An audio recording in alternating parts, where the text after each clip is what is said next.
guest. Good evening again, everybody. Our guest for today's webinar is Dr. Tristan Barber. Shortly after, he's going to talk about his experience with the use of particularly cabotegravir and rilpivirine in his center. He's working in Royal Free Hospital in London. Before, I would like to give a brief introduction about him. Then we will listen to his presentation. After his presentation, my dear friend Aslı and I will have questions for our speaker. You can send your questions by using Q&A section in the Zoom screen.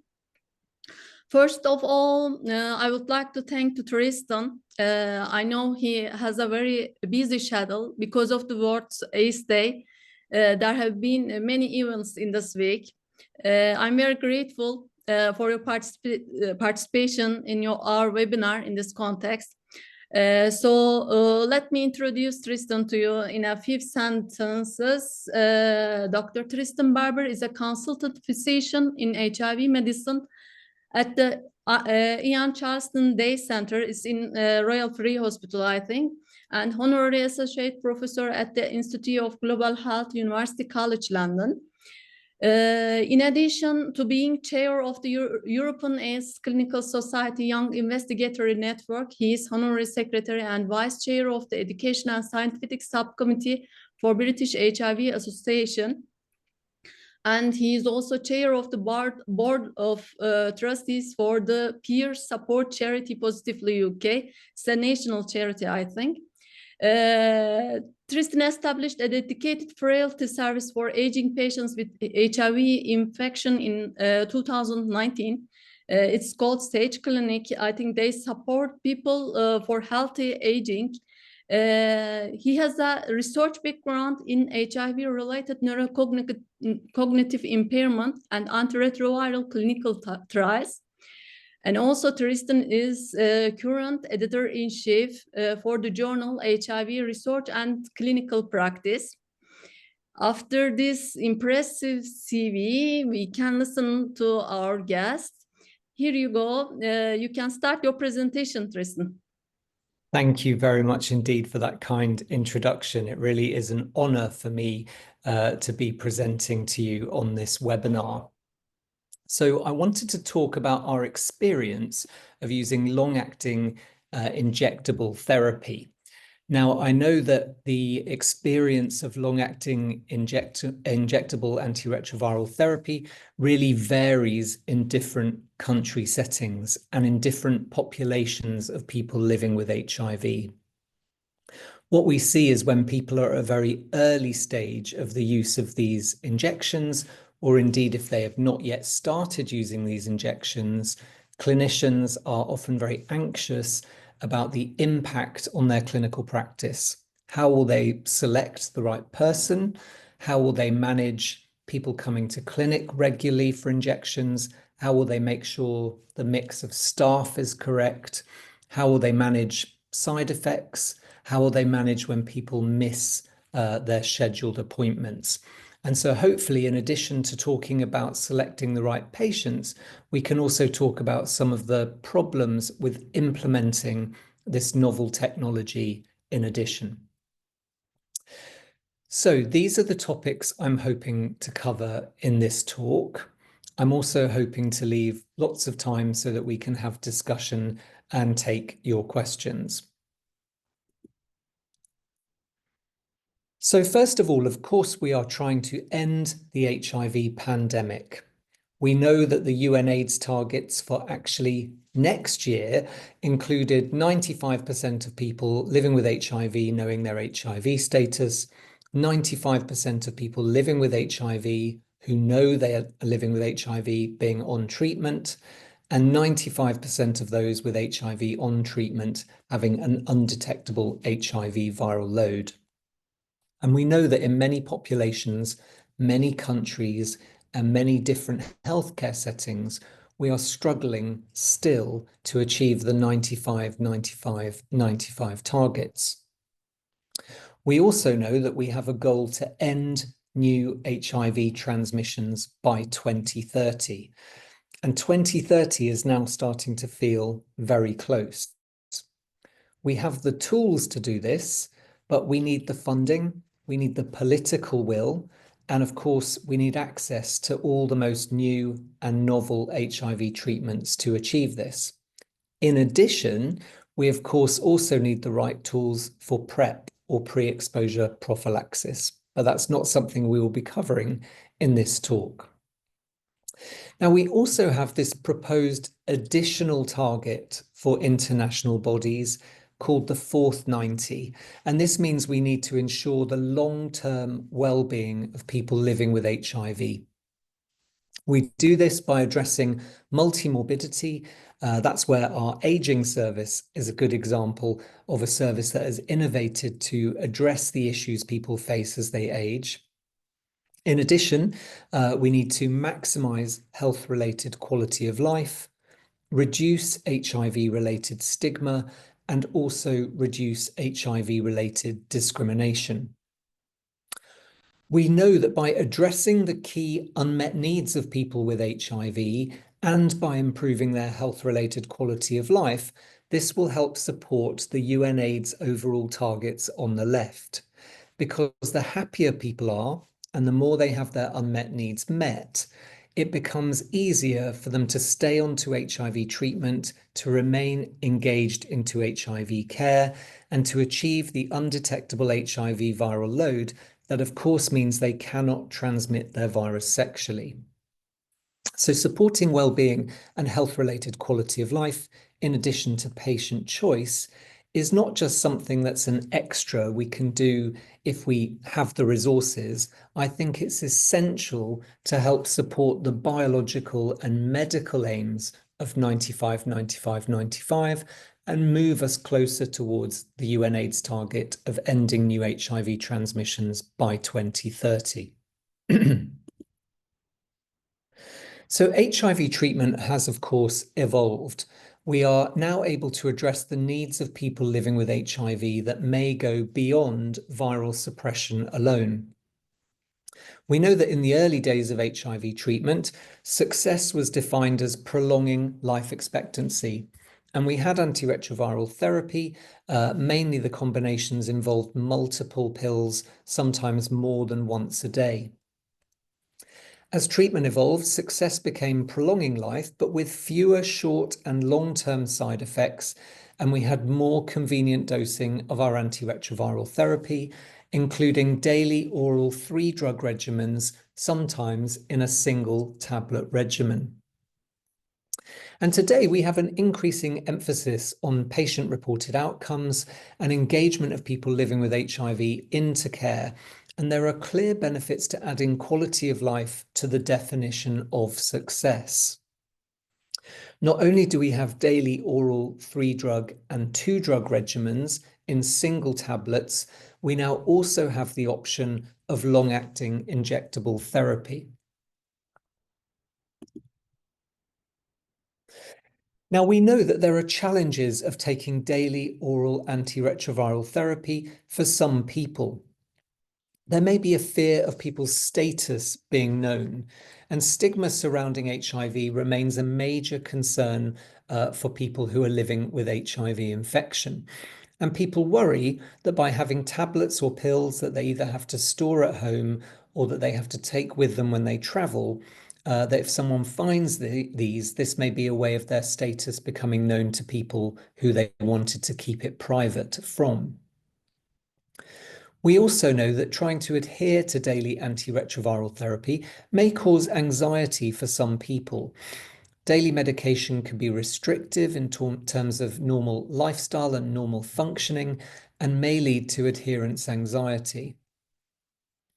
We also know that taking pills every day can be a daily reminder of living with HIV, and the psychological challenges can be as severe as physical manifestations of being unwell. In the Positive Voices study, this is a survey that looked at nearly 2,400 people living with HIV taking daily oral treatment. This revealed that 58% had ever disguised or hidden their medicines to avoid sharing their HIV status. quotes included people saying, "Whenever I go out with my friends or they come to visit, I don't take my medications. I could never let them know that I'm HIV positive." The same survey revealed that 33% of people felt stressed or anxious about remembering to take HIV medicines every day, with people saying, "I'd still get anxiety over whether I'd taken it or not, and once or twice I took a double dose just because I couldn't remember. But then I'd go and count and, well, it's just a lot of anxiety." A further 58% reported that they felt taking medicines every day is a daily reminder of their HIV status. I'm telling you, it's very depressing. You have to take it every day, every day, every day. And that's not everyday living. And sometimes you just want to say, "I want to take a break. I'm tired of taking pills." Now, clearly, these anxieties do not apply to everyone living with HIV. Some people are very happy with daily oral antiretroviral therapy. But for some people, there remains this psychological burden in taking a daily pill. Now, we know that Vocabria and Recambis, injectable cabotegravir and rilpivirine, also available in other countries as Cabenuva, a combined product, is indicated for use in virologically suppressed adults who are living with HIV. So in both the UK and European guidelines, these products are licensed for the treatment of HIV-1 infection in adults who are virologically suppressed on a stable antiretroviral regimen without present or past evidence of viral resistance to, and no prior virologic failure with, agents of the NNRTI and integrase inhibitor classes. Now, this is quite a full slide, but it describes some of the reasons we might consider prescribing Vocabria and Recambis in an individual patient. And these highlight some of the anxieties we saw that patients describe on the previous slide. So we may see issues with tablets. It may be the number of pills, it may be the sizes. We may have an individual who says they do not want tablets, or we may have people who have swallowing difficulties. Indeed, in my own cohort, some of the first people I treated with these injections were people who had had treatment for throat cancer and were finding swallowing tablets increasingly difficult. There may be people who have travel restrictions, so people may travel for work or for pleasure or to visit family to countries where taking HIV medicines is not permitted. People may work away from home, they may undertake shift work, and they may find that injections fit better with their lifestyle than people who travel a lot, particularly, for instance, people who change time zones and may find it more difficult to shift the dosing of their oral treatment. There may be psychosocial issues. We've mentioned confidentiality, we've mentioned HIV-related stigma, but there may also be mental health conditions that mean that people struggle with taking a daily tablet. Or indeed, there may be the issue we've seen before, that some people may find it a daily reminder of living with HIV. One of the first people that came to me and said he wanted to have injections was a young man currently taking efavirenz-based treatment, which he did not want to switch away from, but he revealed to me that actually he had acquired his HIV through sexual assault. This was some years before. He'd had counselling since the assault, but he still found the daily tablet was still a reminder of the way that he acquired his HIV infection. And he was desperate to receive Vocabria and Recambis. Unfortunately, when we looked at his record, he had an NNRTI mutation that meant he could not receive injections, and he was very upset about this. But I think this reminds us that for some people, there may be genuine reasons that a daily tablet is a reminder of HIV infection. Moving to the left-hand side, there may be medical reasons to think about injections. People who are visually impaired may struggle to take oral tablets. People with gastrointestinal problems, including malabsorption, may be worried about getting adequate drug levels from their daily oral tablet. And in addition, people with memory impairment may find daily adherence difficult and may struggle to remember whether they've taken their tablet or not. For some people, it may be more practical and more convenient. Some people struggle with daily oral antiretroviral therapy and may have stopped and started in the past. And other people may come to us saying that they know someone already receiving injections and they would like the opportunity to try these as well. I do think the most important reason is patient choice. And most importantly, we should offer these injections to people just because they want it. Now, I know some people will be thinking this is difficult because injections may be more expensive, they require more visits to hospital, they may use more staff time. But in my own experience, when you offer people injections in a non-judgmental way, so not trying to predict who these injections are right for or who they are wrong for, you will find that most people say, no, thank you. Actually, I'm very happy on oral tablets. I'm very happy coming to the clinic twice or maybe 3 times a year to collect my tablets and having control over my medicines myself. But some people will say, oh my goodness, this would be so liberating for me. Yes, I would like to try it. I think in most country environments, we find that it is not 100% of people who want to switch to injections, but a significant minority. And they may reveal reasons to you for this switch that they'd not previously talked about, including, I think, my example of the man who had received his HIV from a sexual assault. Another example I have, a more positive example perhaps, is someone who I thought was very happy on oral treatment. But when I offered her injections, she said that since her marriage breakdown, she'd been unable to form a new relationship because she was so worried about a new partner discovering about her HIV from the tablets she had in her bathroom. So she went on to injections, and this has changed her life. She was able to start dating men again and now has a new stable relationship and has now been able to disclose her HIV to that partner. But the 18 months she's been on injections gave her that security to reveal her status at a time that felt comfortable for her, and when she'd met someone in her life who she could trust with that information.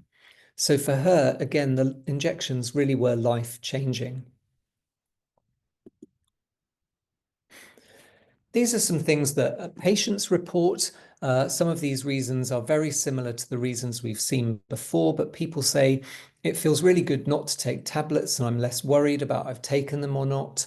I don't mind the pain of injections as it's short-lived and I have a better life after the pain. These injections have given me freedom and I'm not sure what to do with it. When it's my usual time to take tablets, it feels like something is missing, but for the better. Going to parties is a worry sometimes, but now I have no stress and I'm much happier and freer. And someone saying, my 6 visits a year will be nothing compared to the 365 days worrying about my tablets and taking them on time. Interestingly, there's one slightly negative comment, someone saying, not sure how I feel on injections, how I should feel, and what this will mean for me mentally over the long term. So again, perhaps reflecting that for some people, injections are very positive. For some people, they decide to move back to oral treatment because they find the injections didn't work out in quite the way they were hoping for. So I think a request or a desire from individual patients to not take oral antiretroviral therapy should be enough for us to at least offer injections up front. We have just over 3,000 people attending our clinic, and at the moment we have about 60 who are receiving injections. So as you can see, the demand has not been huge. We've agreed that we will review how things are running when we get to the figure of 100 people receiving injections. The other interesting fact we found is that whereas individual patients were seeing their doctor every 6 months in our clinic, patients on injections are now seeing the nurses every 8 weeks. And the nurses and the patients are reporting a big difference in what this has meant for the way that they are cared for and the interaction they have with the clinic. Many people say they prefer having an interaction with the wider multidisciplinary team. And also they say they like the opportunity that every 8 weeks they get to raise problems. So rather than waiting for a 6-month appointment where they may have a long list of issues or they may have forgotten some of the problems that they had, coming in every 8 weeks gives them a lighter touch interaction with more of our staff.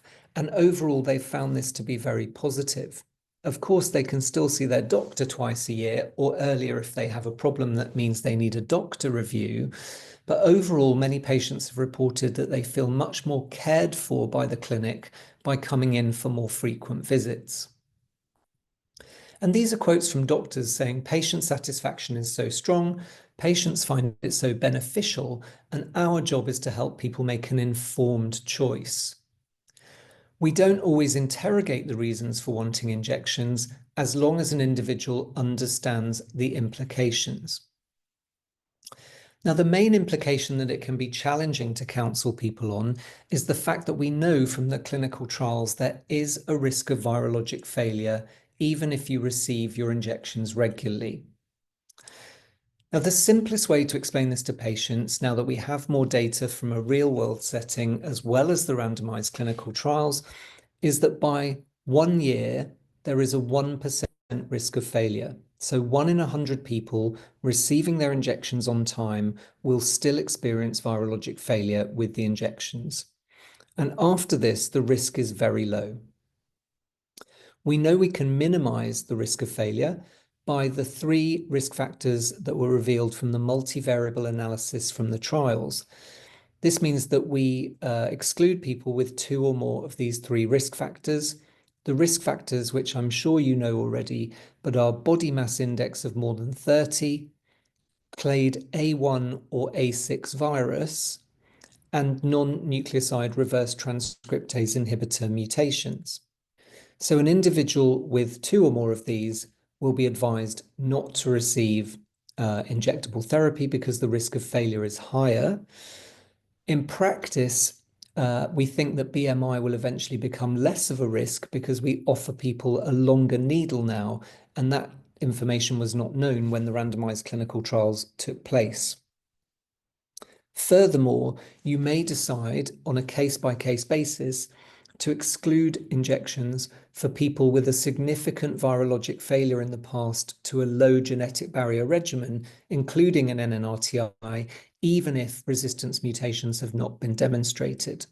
Many people will take this very conservative approach in the early stages of implementation. Later on, as people become more comfortable with injections, they may decide that this is not necessary. Just a key other point, though, having one of those risk factors alone is not a reason to exclude people from receiving cabotegravir and rilpivirine. This is data from the SOLAR study. SOLAR is a study where people were on Biktarvy at baseline, and they were randomized either to an immediate switch to injectable cabotegravir and rilpivirine or a delayed switch at 48 weeks. And these are some of the psychosocial challenges that people reported at baseline. 47% reported often or always experiencing one or more of the following challenges with their daily oral antiretroviral therapy. These were fear of disclosure, adherence anxiety, or daily reminder of HIV. So the reasons we've seen before, but you can see nearly half of participants in this study reported at least one of these problems. Now, if this was a physical symptom, I think we would respond to it much more strongly. We would offer people an antiretroviral switch. We would not want 50% of people to suffer an ongoing physical symptom. But when it's a psychosocial problem, sometimes I think as doctors, we can minimize the impact of this and kind of shrug our shoulders and say, well, you know, it's treating your HIV really well, it's well tolerated. unfortunately, there's not much we can do. I would argue that now we have an alternative, there is something we can do in selected patients experiencing these problems. When participants in the SOLAR study were asked after injections which they preferred, 90% said they preferred the injections, 5% had no preference, and 5% said they preferred daily oral Biktarvy. Now, as is always a problem with injectable studies, we have to acknowledge that people were choosing to go into a study where their expectation was that they would receive injections. So, of course, people that got the injections mostly said they preferred the injections. In some ways, this isn't surprising, but I think it's quite dramatic that it was 90% of people, even though, of course, many will have experienced side effects, such as injection site reactions in the early stages of injection initiation. When they were asked why they preferred the injections, this really reflects some of the anxieties that were previously expressed. So people said they don't have to worry so much about remembering to take HIV medication every day. It's more convenient for me to receive the injections. I don't have to carry daily oral medicines with me. I don't have to think about my HIV status every day. And importantly, I don't have to worry about others seeing or finding my HIV pills. We also see that treatment satisfaction scores improved for those who were on injections. Now, the y-axis here is a bit naughty because it doesn't go down to 0. And I would say that the change in HIV treatment satisfaction scores at month 12 numerically is really quite small. Nonetheless, this was statistically significant and showed that people who got injections had treatment satisfaction at month 12 that went up as compared to people who stayed on daily oral Biktarvy. Again, remember, people who went into a study expecting to get injections. You could argue that, therefore, people who stayed on their baseline treatment were going to say that their treatment satisfaction was lower because they hadn't got what they wanted. We can argue this a little bit in both directions, but nonetheless, a statistically significant improvement in this particular study. We have other studies that have happened after licensing of injectable antiretroviral therapy. This is the ELANA study led by Professor Chloe Orkin, in which my site was a study site. Now, this was a trial that offered people injectable therapy and at 6 months offered them the opportunity to either continue with injections in the clinic or to have their injections delivered in a community setting. The community setting varied from site to site. And at our own site at the Royal Free, we used community nurses to administer the injections in people's homes. And what you see here is patient perspectives on the implementation of the injections and the potential of community delivery from 6 UK clinics through validated questionnaires at 4 months. So we haven't got the data here from the community arm. We've only got the data from the first 6 months where everyone was receiving treatment in clinic. Even at month 4, 95% of participants preferred the injections to daily oral medication. And the reasons are really very similar: not having to carry medicines, reduced worries about remembering pills, and also being more convenient.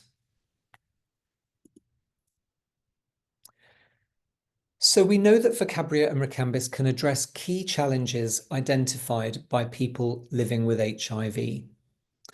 In the Carousel implementation study presented at the Glasgow HIV conference in 2022, 81% of participants agreed or completely agreed that Vocabria and Recambis is less stigmatizing than daily oral medication. And 95% agreed or completely agreed that they would recommend Vocabria and Recambis to other people living with HIV. Across 7 studies, implementation studies, and randomized controlled trials, Vocabria and Recambis was the preferred treatment versus daily oral therapy. So you can see in these phase 3 and real-world cohorts, the rates of people who said they preferred injections to daily oral treatment. And all of these are above 90%. So just a small focus on our own centre to end. We have 3,150 people with HIV attending for HIV care. We are based in North London. We're a hospital-based clinic. 70% of our patients are male, 30% are female, 50% identify as men who have sex with men, and 35% are from an African background. 98% of our patients have achieved viral suppression.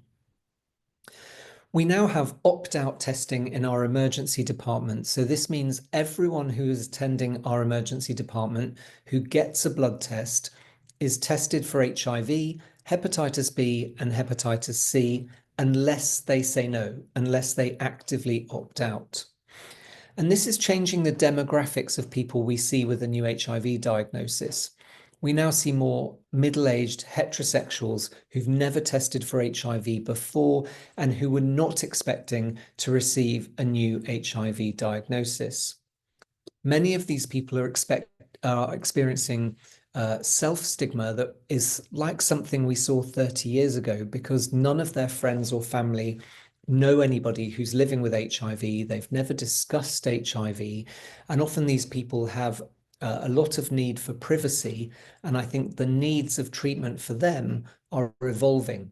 It's not the same as a gay or bisexual man who has sex with men who presents to a sexual health clinic for a test, maybe knowing that they've been at risk of HIV, accepting that treatment is a daily oral tablet. We are really seeing different treatment needs for the people we are now testing in the UK, and stigma rates in this group remain high. So we are receiving regular requests for long-acting treatment. Many people decline the long-acting treatment when you explain it to them, mainly because they don't want to come to clinic every 8 weeks because they have busy lives.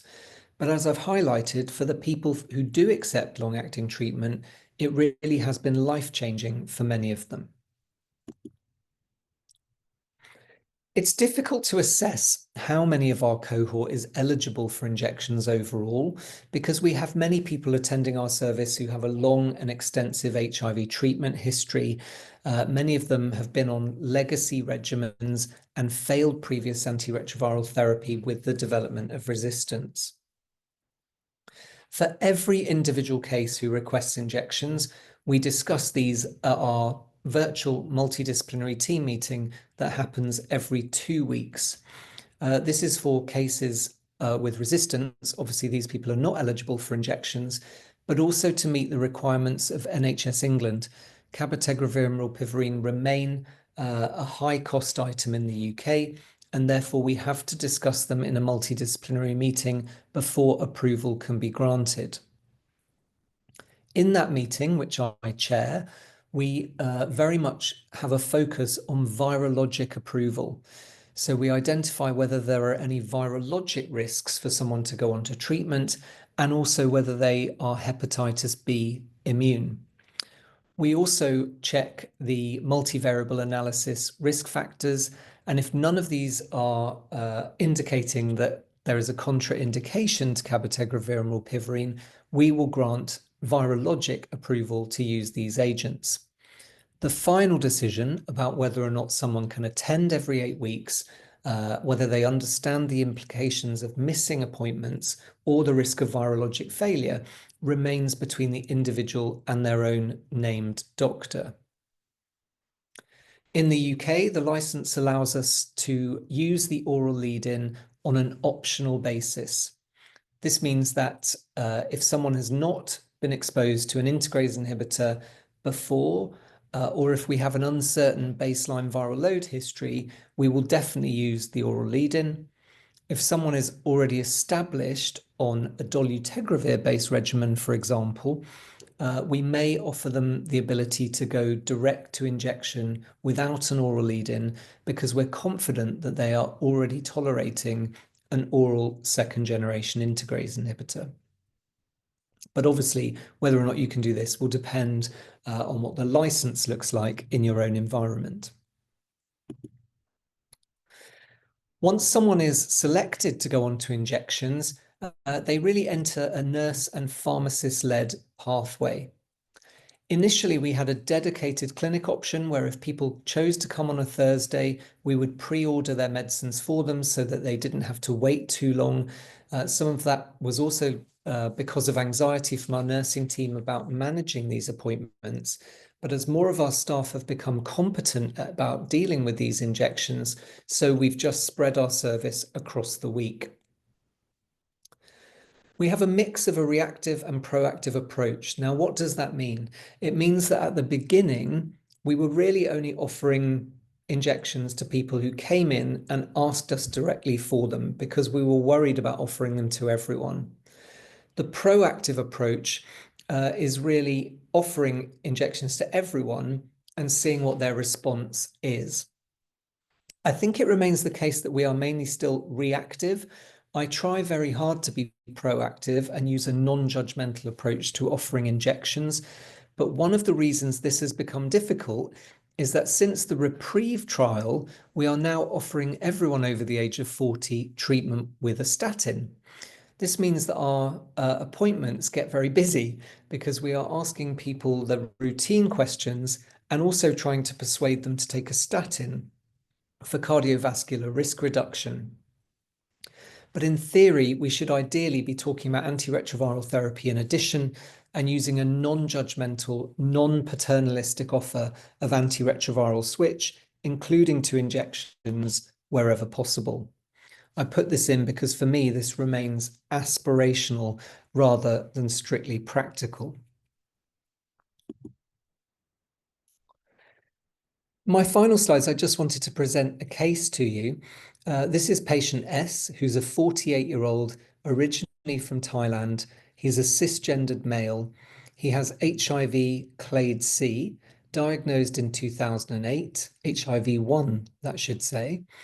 His current viral load is undetectable. He had a baseline resistance test that showed wild-type virus, and his current CD4 is 645, with a history of a nadir CD4 count of 198. His current body mass index is 23.5, so in the normal range, and he is immune to hepatitis B following a successful vaccination course. He gives a medical history of asthma with occasional anxiety attacks, and he has inhaled salbutamol and occasional propranolol. He's been carefully counseled about the fact that propranolol may in fact exacerbate his asthma, but his argument for wanting to have this for emergencies is that his anxiety attacks actually are more likely to provoke his asthma than the occasional dose of a beta blocker. In terms of antiretroviral therapy, he was initially treated in 2008 with a single tablet regimen of TDF, FTC, and efavirenz. He had some central nervous system side effects that initially settled but then returned. And in 2012, he was switched to abacavir, 3TC, and dolutegravir. He felt very anxious about the switch because he didn't want new side effects, but actually he felt much better on this combination. So I want you to just think, we won't discuss at this stage, but just think based on their demographic and medical history, whether you would offer this person Vocabria and Recambis. Would you ask them if they're satisfied with their current regimen or experiencing any challenges? And what other information you might need to make an informed decision alongside the person? So we asked him some more questions. He actually worked as a long-haul flight attendant. He has a regular male partner, but no other sexual partners. He's always adherent to his oral antiretroviral therapy. And whilst he drinks occasional alcohol, he does not use any other illegal or recreational drugs. He said that treatment is generally well tolerated. He likes his current regimen and that his anxiety is stable. But because of his work, he would like to switch to intramuscular antiretroviral therapy to reduce worries around missing tablets. So we needed to consider whether his work would actually allow him to attend every 8 weeks for injections. Of course, we had to counsel him on the risk of virologic failure. And also, we had to find out whether or not there was any potential for drug-drug interactions. We decided that because he was already on a dolutegravir-based regimen, he did not need to have the oral lead-in. And when he had his first injections, he had mild and short-lived injection site reactions lasting 3 days. Of course, these individuals are having a viral load at every visit, and that's something else we need to tell them before going on to injections. At the Royal Free, we have a local agreement that after the first 12 months, people have a blood test every alternate visit. So this means they are having 3 viral loads per year or 1 every 4 months. But in the first stages, people are having a viral load at every visit. And of course, there are cost implications to that in addition. When he received his second injections at week 4, he had a longer injection site reaction with pain and swelling out to 7 days, but his viral load remained undetectable. And then after his first 8-weekly injection, the most recent injection, he had mild injection site reactions like the first time, but had a viral blip to 63. Now, we are very happy with a one-off viral load of below 200 to continue people on injections, but we monitor them carefully to check that they resuppress. In terms of patient-reported outcomes, he reported he was very happy to continue, that his quality of life had improved, and his anxiety levels had decreased overall. Of course, we need to repeat his viral load. We tend to do that at the next visit. Really directly after someone has had an injection, we know that they have maximum drug levels, and this is not an optimal time to repeat their viral load. You could consider repeating it 4 weeks after the injection when they're in the middle of their dosing schedule, but we now just do it a week before their next scheduled injection. So I'm going to leave you with some thoughts before we come to our discussion section. Can you yourself think of any case studies of people who have switched or in whom you might be thinking about switching to long-acting injections? What do you think the main benefits of long-acting injections might be? Can you think of any people that you think might not benefit from injections, but that you might discuss these with just to see if it's something they'd consider? And I want you to also think really about the bottom point. How can we enable people? And when I say people, I don't just mean patients. I also mean us and our colleagues to support people to make an informed choice about long-acting injections. So in summary, people living with HIV who have achieved virologic suppression, who have no resistance to or failure on an NNRTI and integrase inhibitor, and no other contraindications may be suitable for injectable Vocabria and Recambis. For the majority of people, bearing in mind this is often for people who've gone into clinical trials where they are offered injections, the data suggests that those who want injectable therapy will prefer it to regular daily oral tablets. And we've heard many reasons people want to go on to these injections, including lifestyle, not worrying about daily tablets, inadvertent disclosure of HIV status, and not having the daily reminder of living with HIV. I think it's really important to treat people as individuals and not make assumptions about their preferences.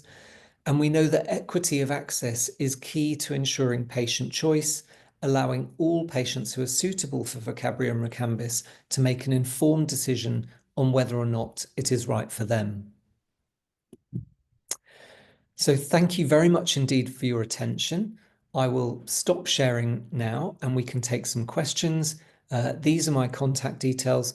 Please feel free to use any of these to get in touch with me if you have questions or thoughts that you don't feel comfortable raising in this session. So I'm looking forward to receiving your questions. Many thanks indeed. Thank you, Tristan. Thank you very much, Tristan, for your comprehensive and also allowing us to think about the perspective, to see the patient's perspective. Thank you very much. I think we have a question here, but I didn't understand this one. So I think I'm he telling wants that, to ask please, how you can ask often. the questions in Turkish. We can ask them. I think he want to ask how often do you test for viral load? Yeah, I so in the think, okay. first year, it's intense. In the first year, we're testing viral load at every visit. Usually, if they can come in, usually a week before, so that we can see the viral load result before they Every receive 4 their weeks next or injection. 8 weeks? Well, so they have their first injection. The second injection is at 4 weeks, so they are having a viral load then. The next injection is 8 weeks after that, and then it's every 8 weeks. So yeah, it's a lot of viral load testing in the first 12 months. Okay, thank you. I think in our culture in Turkey, we like injectables. People trust more to the injectable drugs for a lot of diseases. So I think our people will like injectable drugs. I want to ask some technical question. First, in which body parts the injections are made? You can inform us about that? Yes. So the pharmacokinetics have only been proven to work in the license when these injections are given into the buttocks, so into the bottom, but it has to be into the gluteus medius muscle, which is a strange muscle to choose. Mostly we think of gluteus maximus, but this is gluteus medius. So there are two techniques for nurses to find the right injection site, which Vive or GSK are usually very happy to give you information on how to do that. They cannot be self-administered. There have been some trials looking at injecting into the thigh, so into the leg. And unfortunately, the pharmacokinetics there have not been shown to be as good as into gluteus medius. There've also been some trials looking at whether cabotegravir can be developed as a subcutaneous injection. And again, the pharmacokinetics are not as good. So at the moment, only into gluteus medius. And of course, it's 2 injections, 1 each side. Thank you, Tristan. Thank you. Thank you very much. There is another question about pregnancy. Is injectable treatment safe to use during pregnancy? Do you have any experience in pregnant women? Great question. So at the moment, the advice is to not have injections during pregnancy. We've started to see, I think it was at Glasgow, there are some reports of people who have described safe levels during pregnancy. Of course, both cab or dolutegravir and rilpivirine have been used safely in pregnancy before. The issue really is the volume of distribution and understanding the pharmacokinetics during pregnancy. Not that there's any risk otherwise to the baby or to the mother, but at the moment, I don't feel we have enough data to use injections during pregnancy. So I would recommend that for pregnancy, someone goes on to an oral regimen that is recommended in guidelines. I think people will continue to explore this area, and hopefully we will gather more data to support the safety of injections during a pregnancy. But currently, I would be very cautious. Okay. There is a question here. Can you look for the drug levels? Do you have anything like that? You can. I think, like for many drugs, therapeutic drug monitoring is very rarely changes what we do in clinical practice. So the dilemma would be, even if you do TDM, what do you change? Do you give the injections more frequently if the levels are low? I mean, we just don't know, and that may increase toxicity. And interpreting the drug levels of a long-acting agent is much more difficult than interpreting them for a daily oral treatment, because of course it depends how far you are through the dosing window. So you'd expect the levels on day 5 after injection to be very different to the levels at day 59, for instance. So I think interpretation is very challenging. The most important thing to monitor is viral load response. What is challenging, we've had a few of these, are the people who have persistent low-level viremia. So persistent viral loads between 50 and 200 copies. I think these viral loads make most people anxious about the risk of subsequent failure with the development of resistance. Some patients, of course, once they've been switched, really do not want to switch back to oral treatment. And so I think it's very important to discuss individual cases like this in a team meeting.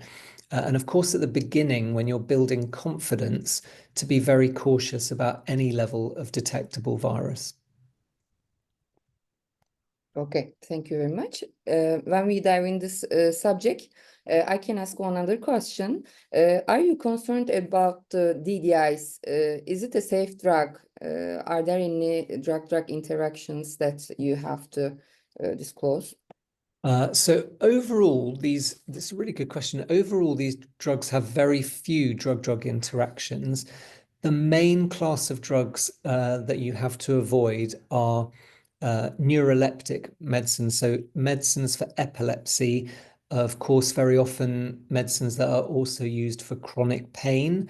A lot of this class of medicine do have interactions with these injections, but for most other drugs, there is no significant impact. So they can actually be very useful in people that have drug-drug interactions to regularly prescribed oral medicines. Good. Also, there's another question. Is it necessary to take daily tablets before having infections? You mentioned about oral lead-in, but it is optional, I think, especially if the patient use previous dolutegravir. You don't need to use oral lead-in treatments. The UK license, it's optional to use oral lead-in. So in our practice, if essentially, sometimes we approve injections for someone who transferred to our center, maybe from another country, maybe from another clinic. We may not have any baseline data, but they may already be on a low genetic barrier regimen. So they may be on an NNRTI. In someone like that, we will use the oral lead-in because we want to see if they have a viral rebound when they are on the tablets, in addition to whether or not they tolerate them. If someone is known to our clinic and we have their baseline resistance data and their antiretroviral history, and they've had a second-generation integrase inhibitor and they tolerate it well, then we may offer them the injection straight away without the oral lead-in. So essentially, if there is any uncertainty about their early treatment history or their early viral load history, we use the oral lead-in. If we have all of the available information and they have tolerated dolutegravir or bictegravir, we will offer them the option to go direct to injection. Okay. I have another question from the audience, a very good one. We know there will be very little patient to switch from this drug to oral again. But if the patients wants to switch from the intramuscular injection to the oral drug, how long does the drugs stay in the body? Is there a resistance issue going on here? Can you comment on this? It's a great question. So we know from the advice that up to 4 weeks after your missed injection date, you can restart injections. So we think the levels are probably therapeutic enough up to 12 weeks. We give people a 1-week window either side of their date, but in reality, if they're up to 4 weeks, then of course they can restart the injections. So, but the advice is that if they want to stop, you start oral medicines on the date of their first missed injection. So if they had the injection 2 weeks ago, you start oral treatment in 6 weeks because you want to avoid any risk of someone having breakthrough viral rebound and developing resistance. So we can reassure people that are up to 4 weeks late of a missed injection, but if you're restarting oral treatment, start it at 8 weeks because we don't want to run the risk of anyone developing resistance, particularly probably to rilpivirine. the issue there, I think, which I haven't got my head around yet, is in that first few weeks of restarting oral treatment, someone may experience more side effects than usual because they may have a background low level of cabotegravir. Let's say you start Biktarvy and they've still got some levels of cabotegravir, in their system. They may have higher levels, therefore, of integrase inhibitor than they would normally have. So perhaps people may get a bit more side effects in those first 4 weeks. So I would reassure people restarting oral treatment that they may have a few side effects, but they will settle down as the injections wash out of their system. Okay, thank you very much. Also, another question: if one patient misses a dose for injection, is there any dosing window? What will you do if injectable doses misses? There is very clear advice from the manufacturing company about what to do in this scenario. I'm so bad at it that I always have to go and look it up to make sure I'm 100% correct. But essentially, if they miss a dose up to 4 weeks, they can restart their injections. If they're over 4 weeks, and I think it's up to 2 months of missed, then they have to restart tablets, recheck the viral load, and then restart the injection. If it's predictable that someone is going to miss an injection, we can give them a course of oral tablets to take. Let's say they're going away for two months and they say, I'll miss my injection. We give them a course of tablets to take, and this is called oral bridging. But as I said, because our nurses are so good at leading on this now, and our pharmacists, I very rarely have to give this advice. So I would always go back to the product leaflet from the manufacturer and recheck the advice about missed injections. But it's very clear and very helpful. You mentioned it before, but is it or can it be available self-injections? What do you think about that? Yeah, at the moment, no, it's not available as self-injection. And I think clearly, if we can get an injection that is self-administered, subcutaneous, and longer acting even than 8 weeks, I think that will really change our practice. So lenacapavir is still not self-injectable, but is subcutaneous, is every 6 months. I think for someone on oral treatment, to be able to switch to that at 6 months, given yourself, would be amazing. Of course, at the moment, we don't have a 6-month partner for lenacapavir, but I think if we get self-administered subcutaneous injections, that will really change things. The paternalistic doctor in me says, but I still want to see people and check their viral load. What if they're injecting and they never come to clinic? But yeah, I think that will be sometimes it's very convenient for us. For example, at our COVID pandemic, we would need those self-injections. Maybe the people already didn't come to the clinics. So according to your experience, how can we adapt these services to our clinics? What do you think the challenges will be for us? I think the challenge is really at the beginning, good education for your whole team, because you see it in the implementation studies that the worries people have are all the same. Are we going to have hundreds of people suddenly switch to injections? How do we manage injection site reactions? How do we manage missed doses and missed appointments? How do we counsel people about the risk of virologic failure? And then if you look at the implementation studies, once people have started, most of those anxieties go away. People realize that they're good at talking to patients, they're good at the injections. It gives them a supportive role with the patients. Of course, I think you need to have a pause if every patient in a week suddenly says, I want to go on to injections. Of course, you have to pause and say, okay, we're going to need to slow down a little bit as we build our confidence. But that building of confidence for me is the same even when you have a new oral medicine. You know, at the beginning with 2-drug regimens or with integrase inhibitors, we said, what new side effects will we see? What do we have to say to people? You know, we've done it with new oral treatment. This is slightly different, but good education, a slow start with the right patients while you build confidence, I think is the way to do it.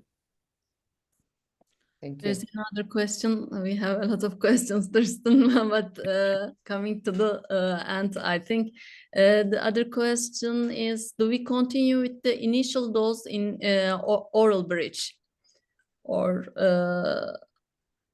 is it different from the initial doses or same doses when you use oral bridge? Oh, the oral bridging is the same dose as the oral lead-in. Yes. Mm-hmm. Yeah. Okay. And the last question, you know, Turkey is a middle income country. And do you think injectable treatment will be practical for low and middle income countries? It's maybe costly because the injectable treatments are expensive than oral treatments. Yeah, I mean, it's a great question, and it's very difficult for me to answer because, of course, it will depend on local licensing, local cost, local reimbursement. But I think the thing that has to be added in is the cost of more appointments, the cost of more viral loads, certainly in the first year, must not be forgotten. So I think it's difficult to see how it could be cost saving. And that's why I think it's very important to work with patients to identify those in whom it really is helpful or most indicated. Very cost, of course, very difficult. We would love the most modern treatments to be available for everyone. We know that globally there are challenges with any new medication. The price of lenacapavir in the UK, we've just heard, is going to be £35,000 per year. Mm. How is it? We don't understand your costs really. It's about 45, that must be about 45,000 US dollars. It's costly for you, or it's Really okay for costly, you? really costly. Also, it's costly for your country. Oral, you know, daily oral antiretroviral therapy branded, so I'm thinking about something like Biktarvy, will be about £4,000 a year. Ooh, it's very costly. And then we have generics. We have generic raltegravir, we have generic Truvada, and this is, you know, Also the cost of the services, intramuscular injection, maybe. Yeah. It's costly. But we have generics that cost us under £100 per month. So to go to something that's £35,000 a year, which is, you know, the salary of a junior doctor or the salary of a quite senior nurse, you know, that's for one person to have that treatment is huge. I know it's very important for UK. The costs are cost of the drugs. They use the cost effectiveness a lot. So Yeah. it will be a challenge for you too. This was the last question. It's over 1 hour. Thank you very much. First of all, I would like to thank you for taking time out of your busy schedule to participate our webinar. I hope we will meet again in other events, maybe other meetings. Thank you very much, Tristan. Thank you very much. Thank you very much indeed. Was Thank a you to lovely everyone for meeting. joining. Bye. Bye now. Thank you to the audience also Okay. for listening to us. Thank you. Definitely.